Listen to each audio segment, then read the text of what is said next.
Greetings, everyone. Nathan Williams here. Neil is still out sick, and you may have noticed that I didn't actually put up a new episode last Thursday. I know it's rare that I miss them. I actually had a bunch recorded, but I didn't have the opportunity to do the editing. So you get last Thursday's interview today, and then we'll continue on from here. So if you enjoy it, please come by the Telegram, say hi, and have a great day and keep on hashing. This is the Analysis in Chains with Nathan Williams and Neil Gutierrez.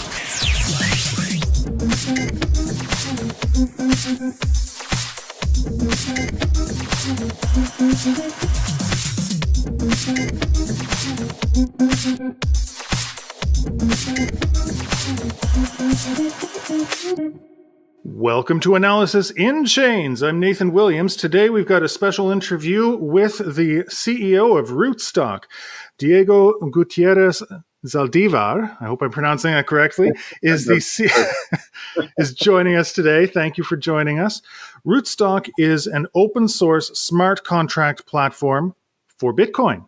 So everyone knows about smart contracts for Ethereum and how you can create your own tokens, and you can create rules for how tokens are distributed and computer programs that hold value in Ethereum. Well, Rootstock is doing this for Bitcoin. Diego, thank you very much for joining me today. Good introduction. Thank you, Nathan, for hosting me in your podcast. It's a pleasure to be here. And so I hope I got that right. Tell me, was I close with my intro?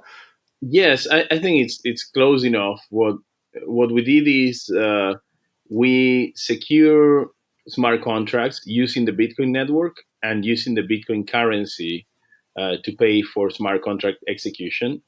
And we decided to be fully compatible with Ethereum. So we support the programming language that Ethereum uses, that it's Solidity, and also all the interfaces that Ethereum provides. So in that way, you can run any Ethereum application on RSK using the security of the Bitcoin network and the currency as well.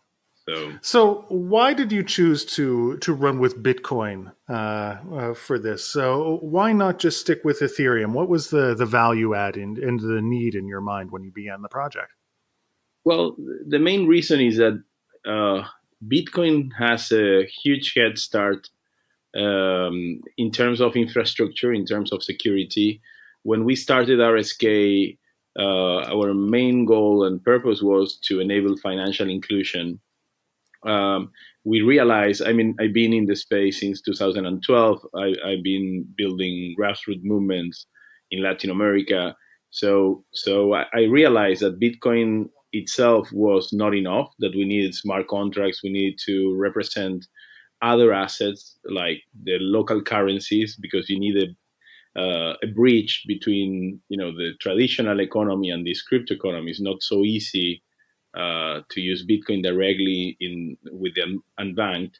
So I wanted all the features that Ethereum had, but at the same time, I felt that Ethereum choose the long path, because setting up a network from scratch, giving liquidity to a new currency, in my point of view, would take very long until that network might reach maturity.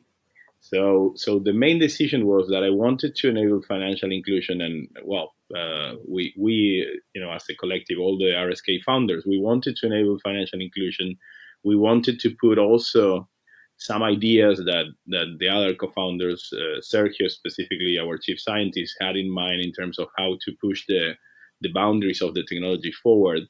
But we wanted to do it with safety and security as our top priority, because we were going to be securing the money from the more vulnerable people in our society, So. Yeah, I guess you would want to make sure that whatever you built was one of the more secure solutions, as opposed to just another ICO that was high risk when you're dealing with the most vulnerable people and their only source of financial security. That's correct. That's correct. So security was one of the main concerns, and that's the reason why we choose Bitcoin, the Bitcoin network, and the Bitcoin currency. And you're based in Argentina, as I understand it. What about being in Latin America influenced this project? Like, do you see the financial inclusion as a major issue in Argentina? Yes, it is. It is in the whole Latin America. 50% of the population is outside of the traditional financial system, and of the 50% that is included, only 20% is really using it.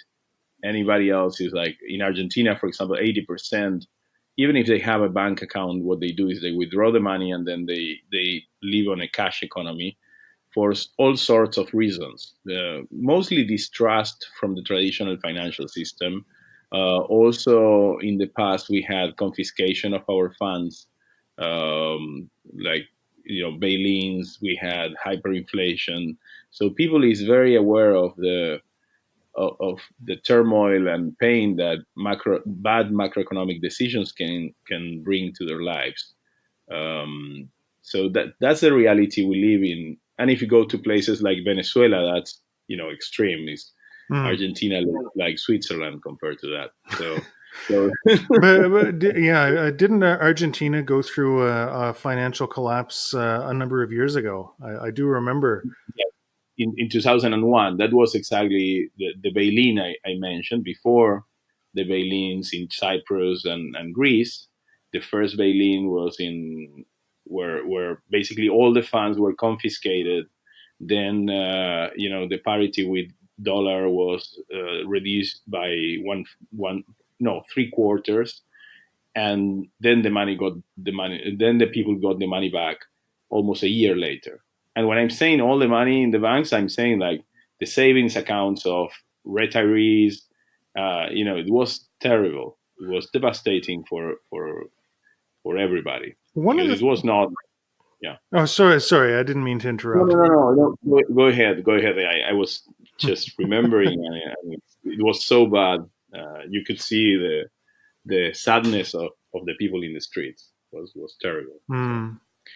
And it's interesting because we've talked about macroeconomics on our show a fair bit. And one of the questions that has come up, and we don't have an answer to, I'm curious as to your thoughts on it. You see, when currencies operate in a large geographic area that encompasses multiple sort of mini economies, that they're not very flexible to adapt to the needs of those particular economies. So, for example, in the US, you have a big wealth disparity between somewhere like Kentucky versus somewhere like California because they've got different spending power, and the economic decisions don't adapt to that. Same with the euro. Greece and Italy went through near financial collapse a couple of years ago because of the differences in the economies and how they couldn't adapt the fiscal policy. Do you think that in the long term, uh, pegging financial inclusion to something like Bitcoin, where there's one value of a currency that no one has the power to change the policies with, would be detrimental to emerging markets and poorer populations, or do you think that this is the sort of thing that will serve more to equalize? Well, I think yes.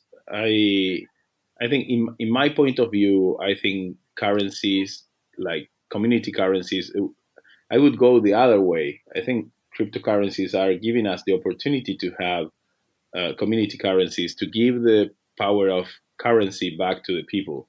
A couple hundred years ago, currencies became, something that was in the hands of the states through the central banks that emerged, and we removed the ability of the private sector from issuing currencies. Also, because there was a breach in the trust between those private entities and the depositors. But I think now we have the opportunity to gain that power back and have community currencies. And as you imply in a way, these community currencies become buffers for the local economies versus the macro economies. So when I'm a Bitcoin maximalist, if you will, but not for all the use cases. I think Bitcoin will definitely become, if it proves that the security is good enough, the reserve of value of the world. But that doesn't mean that we cannot use that reserve of value as a backing system.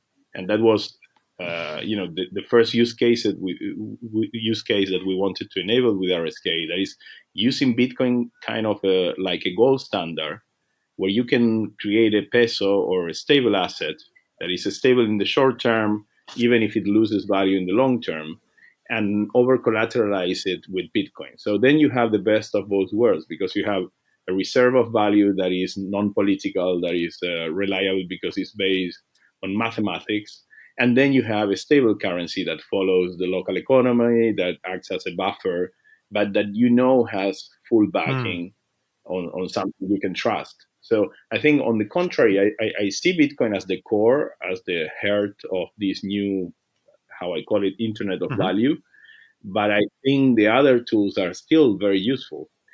You can see that in Switzerland, where they have the Swiss franc, but also they have the beer. And the beer is like is exactly that. It's a community currency tied to the production sector. And when the macroeconomy goes wrong, then the beer grows to act as a buffer and protect the production economy. And then when the macroeconomy goes well, then the beer reduces its size, and people use the Swiss franc. So I think I like this idea. It's also very Hayekian. No, Hayek was talking about this idea of private money and a marketplace for monies where people can compete. So I think that's a good thing, as long as you have kind of a gold standard, a digital gold standard that you can use to create the connection between the different. What do you think is going to be required in order to spur adoption? Because I mean, one of the things that has always been on people's minds when they talk about crypto adoption or Bitcoin maximalism is, or anything like that, is just how do you get mom and pop or grandma and grandpa to start paying with or receiving Bitcoin or other cryptocurrencies? Well, yes, I think this is very personal, no, but I think what we need is basically, on one side, we need to simplify the access to these technologies, but not only for the end user, even for developers. Today, it's almost impossible for a traditional developer, a non-blockchain developer, to use the technology. Even very experienced developers that are, senior developers in, I don't know, Android, iOS, in mobile applications, they have a hard time, accessing to these technologies. And that's why, one of the reasons why, from RSK, we spin it off Reef, with the idea of bridging that gap between the technology and the developers. And then developers will, make the hardware of creating products that are easy to use for the end user. So that's one thing.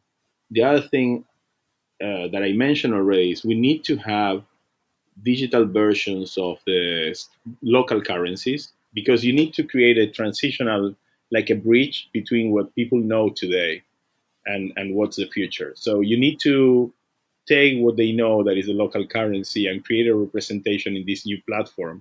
It's kind of the Sort of like gateway currency. Yes.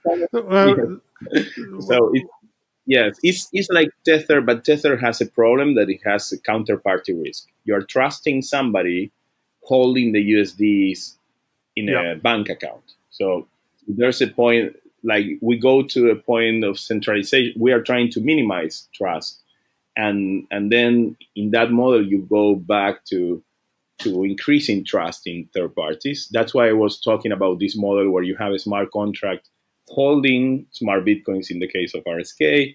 And then you have pesos that are issued, or USD that are issued against that collateral. So you know that the backing is always there. So nobody can cheat. You know that each peso, each USD issued by that platform is fully backed by Bitcoin. So there are ways of doing stable assets without counterparty risk, and I think that's a key element as well. And finally, so it's three things: is make this technology simple to use for traditional developers, and that will turn into easy to use for the end user. Have stable assets without counterparty risk, and the other thing is scaling, which is another of the objectives of Reef. That is how on-chain scaling has a lot of problems. We are working on some solutions in the space, not only RSK, but different people in the space is working on that. But I think uh, how it works in the traditional world is that you have different layers. So not all transactions are settled right away. Many transactions occur like in outer rings that are settled with a delay. So off-chain payments, the equivalent of Lightning in Bitcoin or Raiden in Ethereum, Lumino in RSK, are key for scaling because they enable to lower transaction cost. That's a key element, to less than a cent USD. So that for financial inclusion is key, and also to scale. When you do off-chain payments, basically what you're doing is peer-to-peer payments, relying on the security of the blockchain if somebody tries to commit fraud.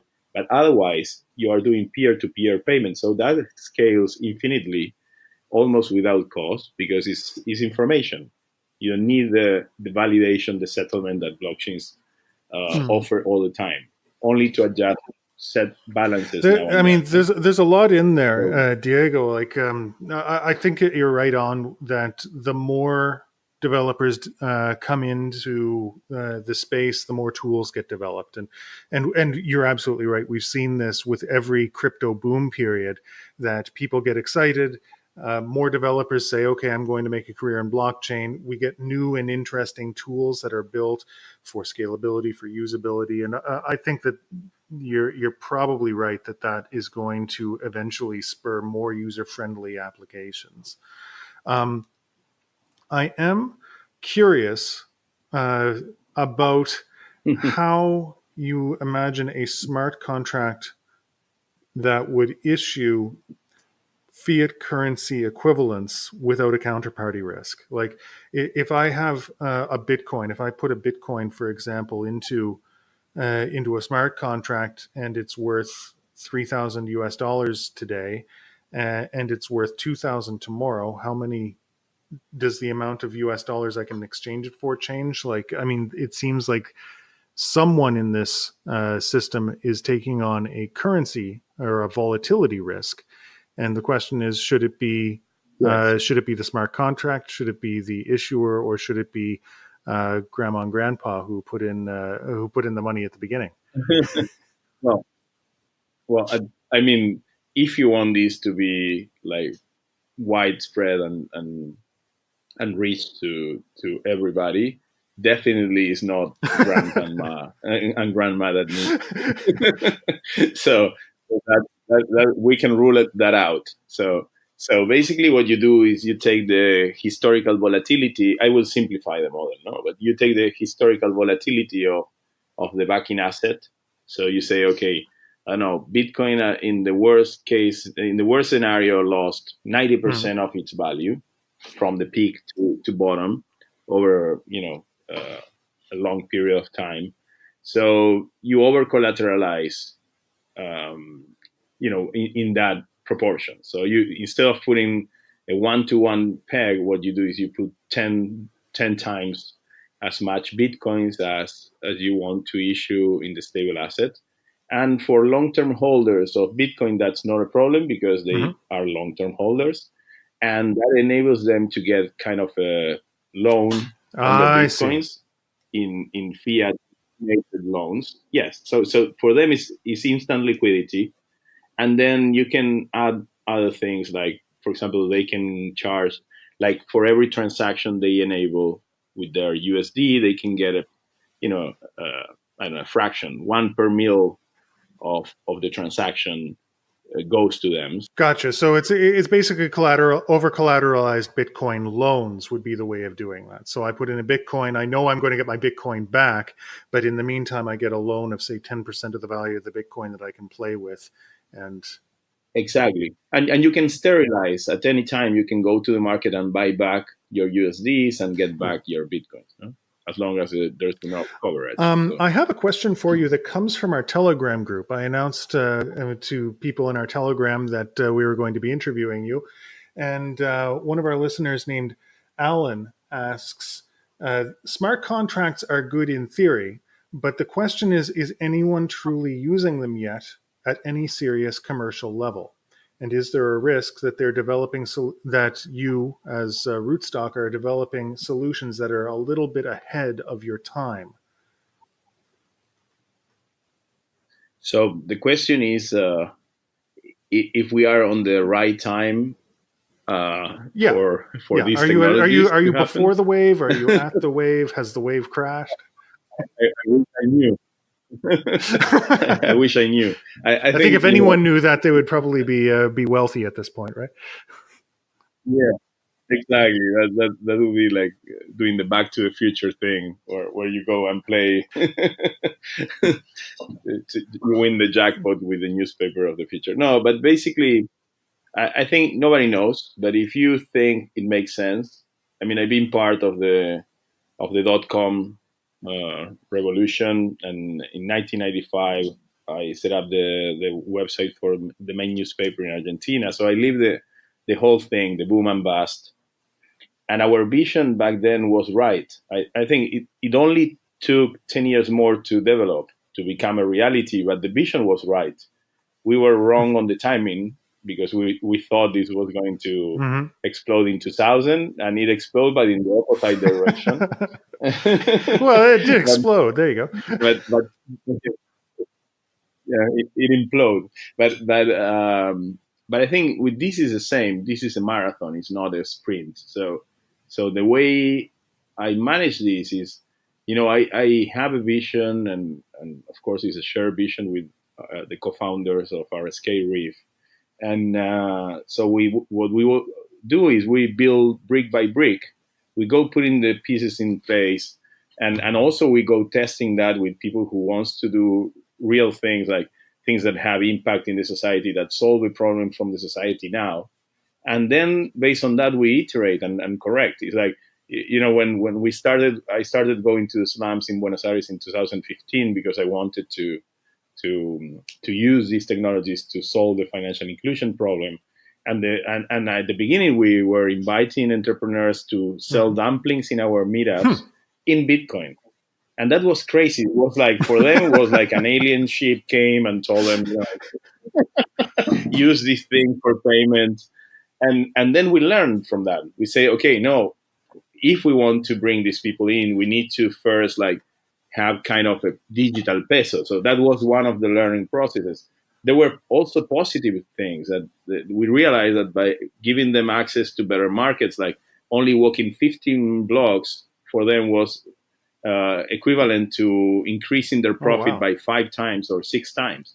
So giving them access to better markets was like a huge, improvement in their businesses. So I think the only way with disruptive technologies, nobody has the answer. So what you have to do is build, and then go to the world, try your solutions, and learn from that and iterate again. And that's what we are doing. We don't have the final answer, but all the things we are doing in Reef are the consequence of all the things we did in RSK, and all the things we did in RSK are the consequences of, Sergio, developing. He was a key security advisor for Bitcoin. He sold many, he found 9 core bags in Bitcoin.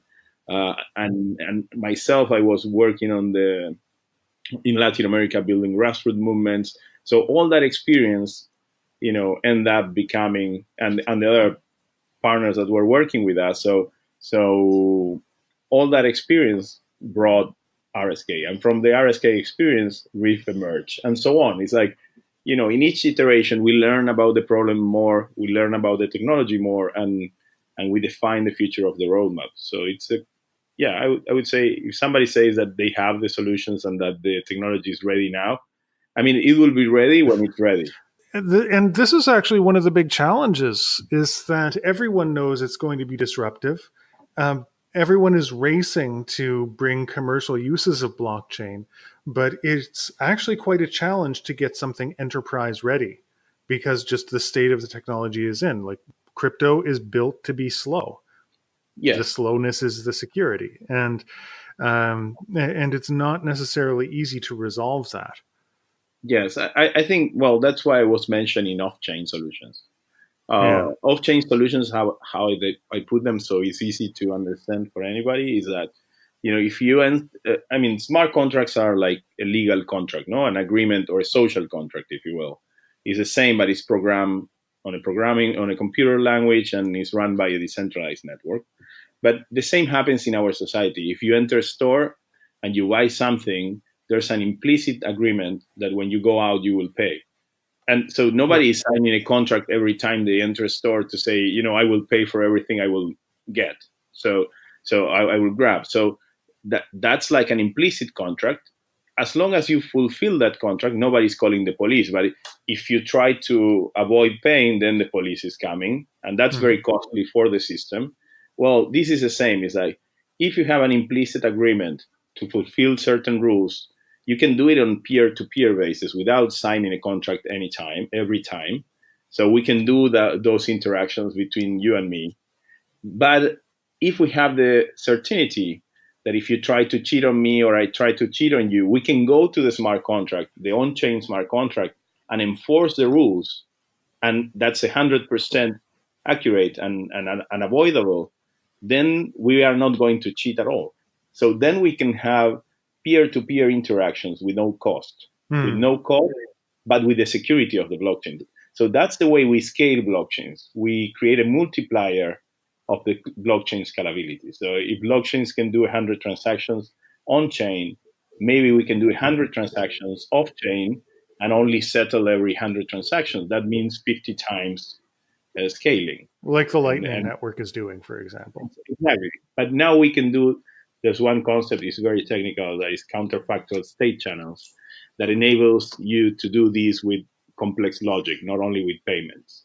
So the solution is there already, but it needs a lot of, not that much. I think we are very close. I think in 2019, we will see a lot of these concepts mature, and we will see the first use case, the first concepts or applications of these in the real world. So I want to wrap up with just asking, what is your plan for 2019 and then going forward? What can we expect from Rootstock in the near and medium term?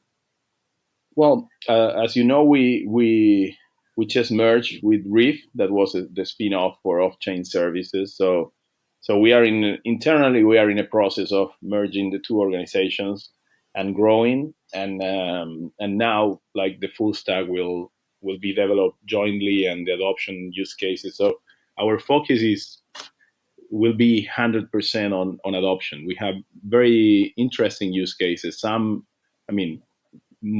many related to the things I was mentioning, to financial inclusion and different projects around social impact that will have their first pilot cases running during 2019. And also during 2019, we will have the first version, like an MVP, a minimum viable product of the full stack of Reef and RSK. So that's a focus. And also keep improving on the security side. We started 2018 with 5% of the hashing power of Bitcoin secure in RSK.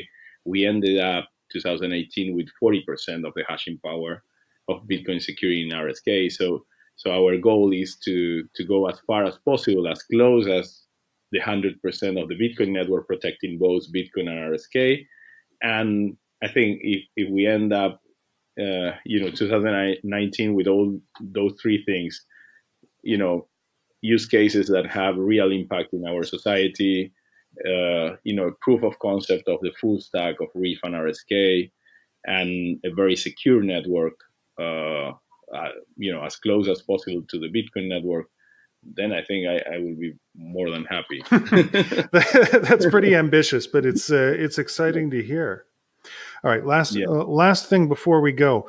Now, I saw that you really got your start when you met in early days. You met Nick Szabo, or I guess this was really right at the beginning of RSK, is that you had a chance to meet and talk with Nick Szabo. And my question is, what do you think? Is he Satoshi Nakamoto? Well, I think he is and he isn't, because I think, when Heisenberg Satoshi, as soon as you look at him, he changes states.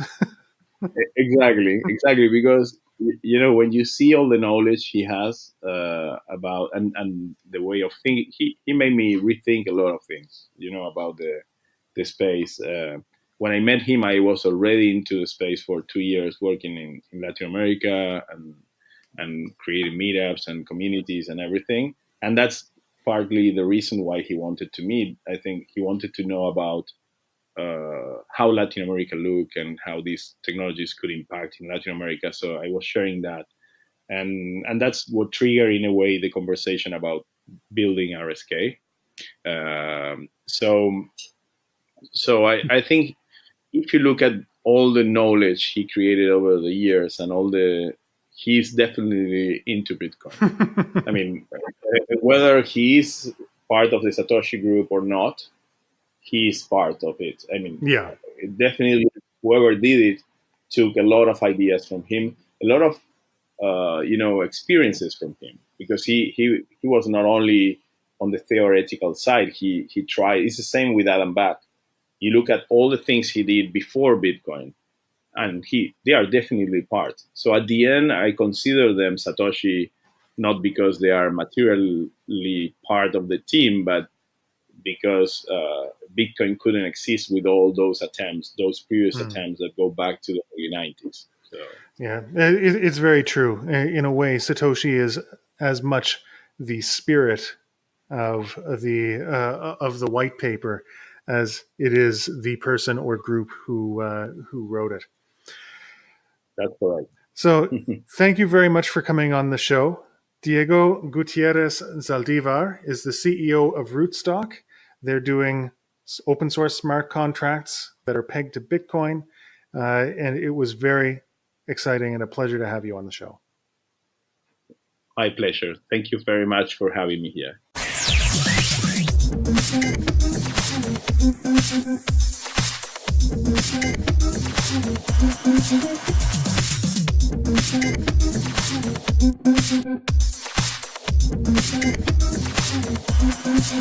Thank you.